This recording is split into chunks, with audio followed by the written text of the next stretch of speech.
Hi, Nick and Billy, or Billy and Nick. Yeah. You guys are awesome and full of practical advice and info. I've listened to all your pods. It's a challenge to try and fit.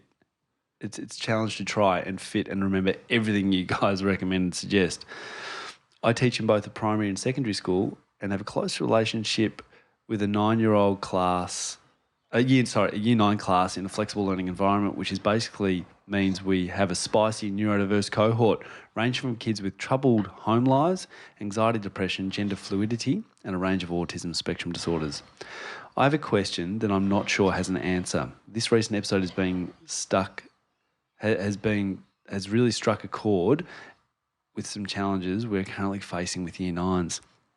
This class has students that struggle to even tolerate others, and we have resorted to separating kids that are friends to try and maintain a level of respect for the class as a whole. The problem is there is a number of kids that have no idea of the impact their behaviour is having on others. They just can't seem to see it from others' perspective. Here's what we know. This is a long game.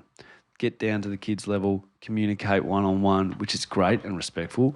Bring the kids in to help solve, etc., etc. I'm trying not to say blah, blah, blah. We know this works down the track, and by year 11, the kids are great. But what can we do now? How do we solve the issue in the class in the moment?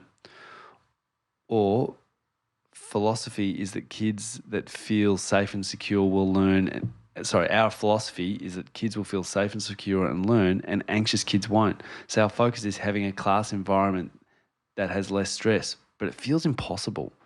We have kids answer back, snipe at others, disrupt, swear, slam books, and so on. How can we help them understand the impact of this behaviour? How it feels for others?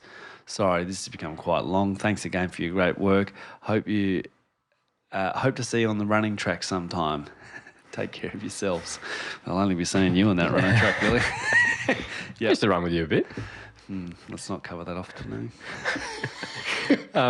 Beautiful question, amazing teacher. Mate, I phoned a friend for this one late last night. I was like, this question's going to make the cut. And I sent a message. You've met him, one of my mates, who's a principal at one of the most disadvantaged schools in Melbourne. Yeah. He's phenomenal. It's really funny. I go to the gym with him, and I got to know him, and he's an amazing human. But he's like this, as you know, he's like good-looking, tough-looking Aussie bloke. Mm-hmm. He's got one of the best levels of emotional intelligence that I've ever met. He's a sensitive, beautiful man. And so I sent it to him. I sent him that question exactly as you just read it and said, no pressure to answer, but what do you think? His first answer, bring back the cane. And I said, can I quote you? And his name is... No, but this is the answer he gave, and I just want to read it out because it's beautiful, and he even touches on some stuff we've already talked about because this is how well this principal knows the evidence. It sounds like they're doing a fantastic job and understand the importance of creating a safe classroom and the student-teacher relationship. The biggest predictor of social emotional development, academic trajectory, and all that stuff is not the curriculum, it's the relationship that kids have with their teachers. You're experiencing this now. How important is the relationship your kid has with the teacher? Huge, isn't it? Because they feel safe and secure, they feel valued, they feel like it's a safe place for them to challenge things, to make mistakes, to make failures. Really important. So that's amazing that he said that. And just off the cuff, he said it as well. My long-term advice would be to develop their understanding of the multi-tiered system of support, an inclusive, data-driven, evidence-based framework designed to improve outcomes holistically for all students, especially their Tier 1 intervention, which is what the teacher was saying. Yep. In short term, though, I have 3 suggestions. 1, develop classroom expectations, structures and routines with their students. With is the important bit there. Yep. Using positive reinforcement of behaviours and reteaching class expectations, structures and routines when necessary.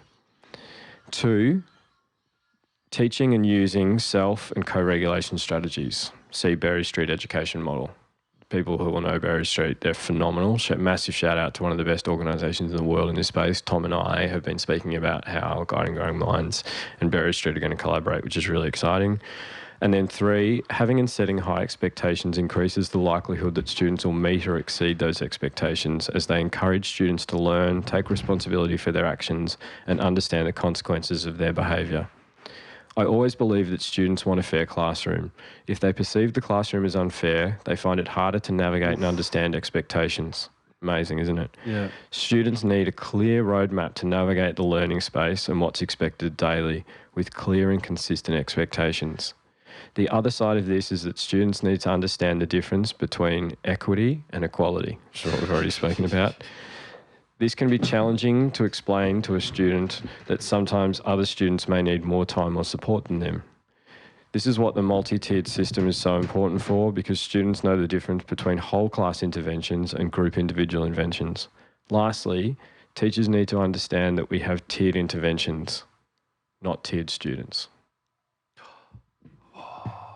He's amazing, isn't he? Hope that He's helps. amazing.